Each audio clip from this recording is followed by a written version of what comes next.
যদি ছাত্র শিবির বিজয়ী হয় দ্বিগুণ গতিতে কাজ করার চেষ্টা করবে।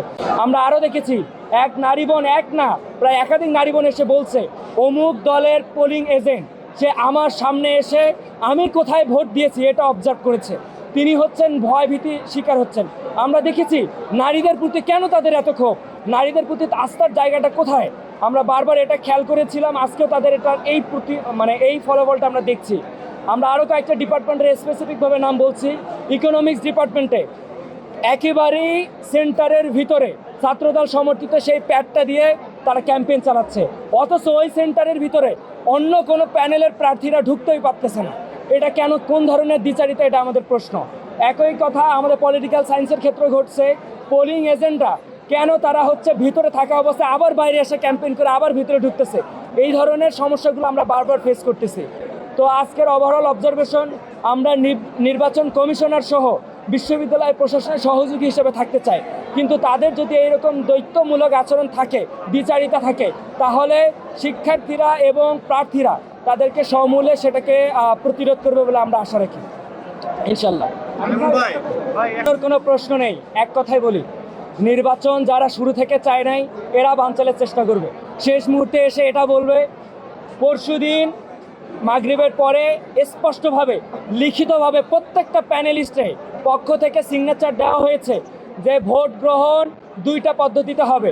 যাদের ক্রস মার্ক ছাড়া একাধিক চিহ্ন থাকবে, সেটা টিক হতে পারে, বৃত্ত ভরাট হতে পারে, এদের তাকে আলাদা আইডেন্টিফাই করে ম্যানুয়ালি করা হবে, আর বাকি সবগুলো ওএমআর মেশিনে করা হবে। কিন্তু এই প্যানেল একই ঘটনা ওইখানে সাক্ষ্য দিল, অ্যাটেস্টেড করলো, ওরা কথা দিল, পরবর্তীতে এসে সংবাদ সম্মেলনে এসে তারা ম্যানুয়ালি ভোট চাচ্ছে। এই যে এই দ্বিচারিতাটা তারা এর আগেও দেখিয়েছে, আজকেও দেখিয়েছে, ভবিষ্যতে দেখাবে বলে আমরা এটা আশা করি না তারা দেখাবে।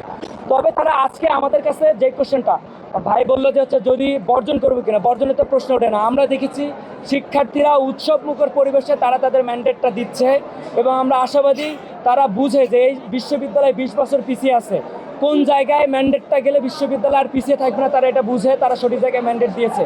আমরা শিক্ষার্থীদের ম্যান্ডেটকে সম্মান জানাবো, শ্রদ্ধা জানাবো। যদি ছাত্র শিবির বিজয়ী হয়, ছাত্র শিবির তার কমিটমেন্ট শতভাগ রক্ষা করবে এবং একই সাথে দ্বিগুণ গতিতে কাজ করার চেষ্টা করবে।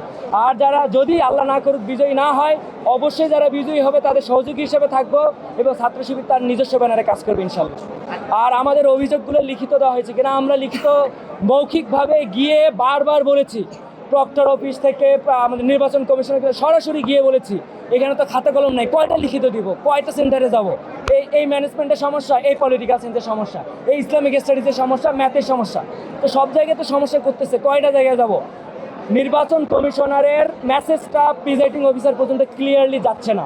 ম্যানেজমেন্ট স্ট্র্যাটেজিতে দুইটা বুথ, দুইটা সেন্টারে দুই ধরনের মেসেজ। এক জায়গায় যে চিরকুট নিয়ে ঢুকতে দিচ্ছে, আর এক জায়গায় সবগুলো ফালাই দিচ্ছে। তো এই ধরনের কনসেপ্ট তো আসলে রাখার সুযোগ নেই। তো আমরা এখন পর্যন্ত আশাবাদী, শিক্ষার্থীরা আসলে শুরু থেকে একটা হতাশাই ভুগছিল যে আদৌ আবার আজকে কোনো এক কারণে নির্বাচনটা পিছিয়ে যাবে কিনা, কিন্তু দেখেছে যে নির্বাচন পিছাচ্ছে না। এখন শিক্ষার্থীরা আসছে, আপনারা প্রত্যেকটা বুথে বুথে যান, অসম্ভব লাইন দেখতে পাবেন যে অনেকগুলো শিক্ষার্থীরা তারা উৎসবমুখরভাবে তাদের প্রার্থীদের বাছাই করার চেষ্টা করছেন। আমরা আশাবাদী শিক্ষার্থীরা তাদের যোগ্য প্রার্থীকে ম্যান্ডেট দেবে। সবাইকে ধন্যবাদ।